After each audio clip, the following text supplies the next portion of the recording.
What is going on, Guardians, and welcome back to another Destiny gameplay video. Hey, in this video I'm going to be showing you guys some nice kill streaks and multi-kills that I've gotten in the past couple of days, and I'm going to be breaking down some of my top tips for saving your KD.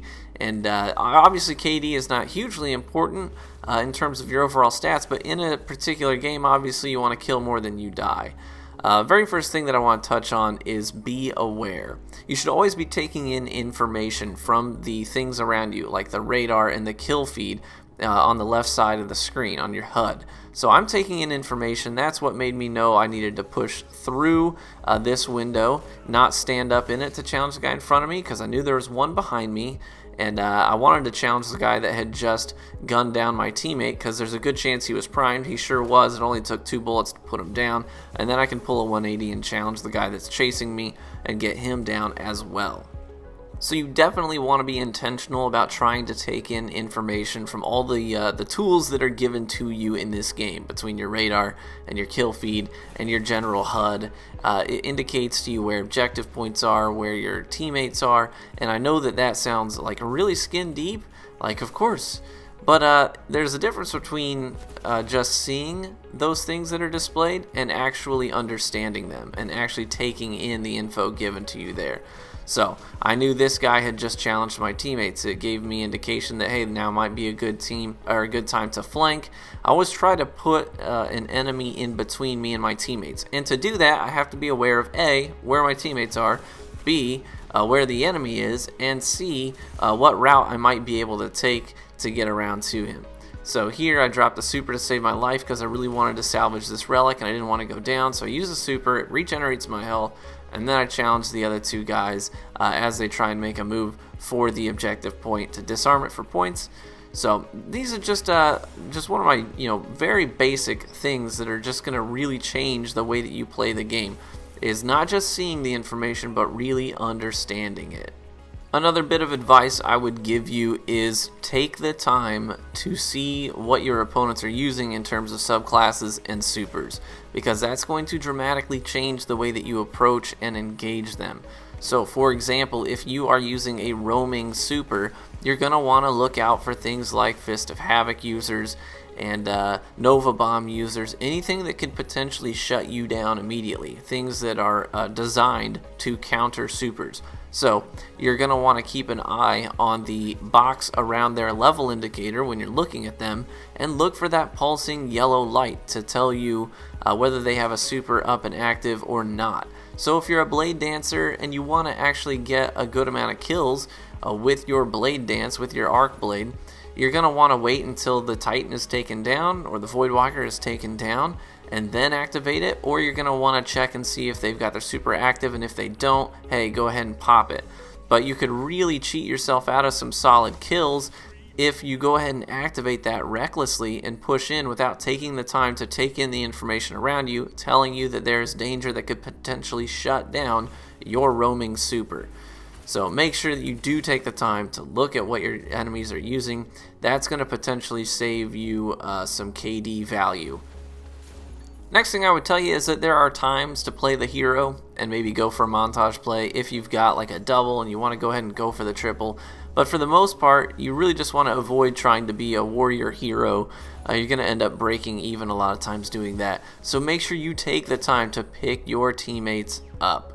Pick them up and team fire with them. And maybe if you get a guy primed and you're absolute, you've taken in damage and you know that you're really hurting, go ahead and let your teammate finish them off, because A, it might save you a death, B, it's going to give your team more points because you'll get assist points on top of it, extra points. Here, again, knowing what my opponents are using, I saw that the guy that killed my teammate up in this up in the attic here, I saw who it was and I knew what his loadout was. Northern Gaming was the name, and I knew that he was using a Last Word and a Matador. So he was going to wreck me in close quarters. He's also playing a Stormcaller, so he's going to potentially really ruin my day if I get in close quarters with him. So I waited, I baited him out, and then I challenged him in this sort of open engagement, and that gave me the edge. I was able to take him down. Now I know that I want to make a push on this relic, but if I do, I want to wait till my teammates get here so that we can push together. And B, I know that I want special. Special control is a big deal. And so now we are geared up and ready to go challenge this relic. I get 2 down, I push for the disarm, and I'm trusting that my teammates are going to look over me as I do it. One teammate goes down, so I'm trying to keep an eye out on the direction where he went down. Again, just taking in information. I'm hurt, I'm primed. I don't want to challenge from that angle because that's a corner. It'd be really easy for me to get cornered in there, so I'm going to pull out. And sometimes you just gotta know that, you know, blueberries are blueberries. They're not always going to think the same way that you do. They're not going to move the same way that you do. And so you want to complement what they're doing. I see that they're challenging from stairs, so I'm just going to go ahead and go on the flank. I'm going to put the opponent in between me and my teammates, and that's a big factor. Now, they've got the kill, but at the very least, I was a blip on the radar. I could have made that guy rush his shots, or maybe use a different strategy because he saw someone was coming up behind him. So just even being a blip on the radar can be a real help to your teammates, and maybe save their KDs too. But flanking routes are important. Always try and put the opponent in between you and your teammates. Like here, I see my teammates were making the high approach, so I made the low approach and came up on the flank. So put opponents between you and your teammates, and that's really going to be a game changer for you, absolutely.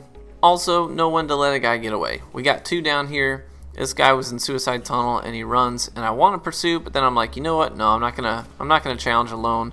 Especially in this little choke point. I'm just going to go ahead and back up because his teammates are going to be respawning, and that's probably just going to get me killed if I go through that tight bottleneck right there as they're respawning. So probably a bad idea.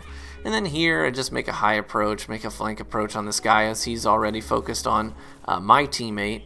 And then here I'm just not going to challenge this guy. He's in a corner, so I'm just going to throw that grenade. Easy peasy lemon squeezy. But again, with the team challenging thing, a lot of people make the mistake of assuming that challenging together as a team means standing in the same spots and shooting together, and that's just not the case. Good team play means challenging the same people in the same areas, but not necessarily from the same location. So you want to pinch, you want to collapse, you want to have someone high, someone low, someone on a flank, whatever you got to do to really divide their attention. And that's the real ticket. Also, using cover to your advantage. Make sure that you're trying to limit sight lines so that not more than one person can see you at a time if you can help it. That's going to be a big factor. I know I've talked about that before, but that's one of the biggest parts of my game that saves my KD a lot, is that when I have more than one opponent in front of me, a lot of times I'll sidestep into cover so that I can only see one of them and only one of them can see me, as opposed to being in a position where they can all see me, because that's going to open me up to team fire. Seems obvious, but actually doing it on the fly in the moment is not as easy as it may sound. So you have to really be taking in information from your environment and the things that are around you to help indicate to you where you ought to go and what angles you should challenge from. Next thing I would say is know your subclass. You really want to know your subclass well, what they can do, what things are available to you, and how they're best used. Here I know I'm using my Voidwalker Vampiric build, so ability kills are going to help charge my grenades faster. So I didn't have a grenade cooldown, but I finished that guy off with a melee, with my melee ability, which means that it's going to cool down my grenades faster. So then I had a grenade for the second guy, and I wouldn't have had it cooled down and available had I finished that second guy off, or that first guy off, sorry, with my hand cannon. So I wanted to prime him, finish him up with the melee, and that was just going to prepare me for the next engagement a little bit better. So make sure you do know your subclass. What are they good for? What are the grenades in your subclass good for? Are they good for finishing guys, priming guys, chasing guys? What are they good for? You got to know these things, and that's really going to help indicate to you how you ought to play various engagements. And when you really know your subclass well, those things are just going to be sort of reactionary to you. You're going to use them the right ways, just on the fly without really having to think about it. But it may take some time to really get used to your subclass and know what it's best at. So it may take a little bit of time. That's totally normal. The rest of this video is all going to be clips from a 20 kill streak that I had during Iron Banner, and I played really well. And the whole ticket here to me going on this kill streak, which obviously is a great KD saver whenever you go on a 20 kill streak, but the whole ticket here was mobility. Like I just stayed really mobile. I moved around the map a lot. I didn't stay in the same place a lot, because oftentimes if you're starting to go on long kill streaks, you get under people's skin, and if you're in the same spots the whole time, then they're going to start getting frustrated enough that they may bring their supers directly to you to shut you down, and that's to be expected. So make sure that you're staying mobile. Don't stay in the same spots. You want to go high, you want to go low, you want to make various approaches that are a little bit more unpredictable. Well, hopefully you enjoyed the gameplay in this video. I know it was fun for me to go on these kill streaks and get these multi-kills. It's always a good time. So thanks for stopping by, guys. Hopefully it was in any way, shape, or form helpful, and I will catch you in the Crucible.